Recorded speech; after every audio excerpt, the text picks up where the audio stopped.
In this video, I'm going to perform a one-way ANOVA using SPSS. Here we have our example on the left. It says, let's perform a one-way ANOVA. Researchers want to test a new anti-anxiety medication. They split participants into three conditions, 0 milligrams, 50 milligrams, and 100 milligrams, then ask them to rate their anxiety level on a scale of 1 to 10. Are there any differences between the three conditions using an alpha level of 0.05? So here we have our table. We have So we have participants, N7 in each condition, and they either got 0 milligrams, 50 milligrams, or 100 milligrams of the medication. And then we measured their anxiety, or rather, they reported their anxiety. So in this case, we have an independent variable of dosage with 3 levels, and we have a dependent variable of anxiety on a scale of 1 to 10. So let's go into SPSS. Right now we're in data view, and data view is completely empty. First, we need to tell SPSS what variables we have. So I'm going to go down to variable view. Here we're going to enter in our independent variable, which is dosage, and our dependent variable, which is anxiety. There we go. Now we have our independent variable dosage, but it actually has 3 levels. So we need to tell SPSS that. Here we click on values, and then we click here.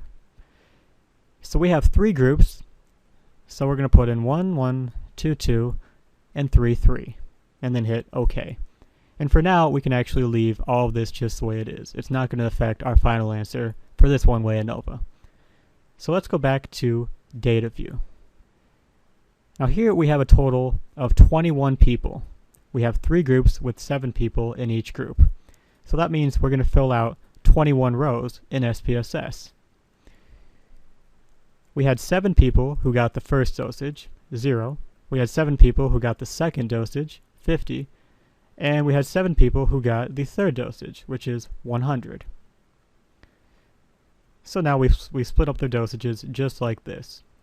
And now we put in their anxieties. We've got 9, 8, 7, 8, 8, 9, 8.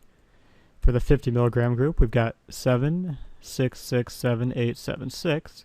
And for the 100 milligram group, we got 4, 3, 2, 3, 4, 3, 2. So there we go. Now we've entered all the data into SPSS. Now let's perform the one-way ANOVA. We're going to go to Analyze, Compare Means, and then One-Way ANOVA. Here, our dependent variable is anxiety, and our independent variable, or factor, is dosage. And for now, we're not going to worry about all of these options we can select. We're just going to perform the one-way ANOVA. So let's hit OK. And there we have it.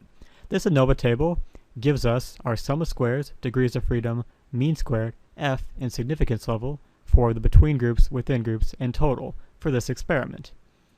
What we're most concerned with is the F value and the significance level. Here our F value is 86.333, and our significance, or P value, is 0.00. Actually, I'm going to click on this, and you can see that it's actually 0.0000595. It's a really small number. It's not exactly 0. But just see that it is very small. And the point here is that because significance is less than 0.05, we can reject the null hypothesis. We can go ahead and say that there is a difference somewhere between these 3 groups. So dosage did have an effect on anxiety in this experiment using our one-way ANOVA.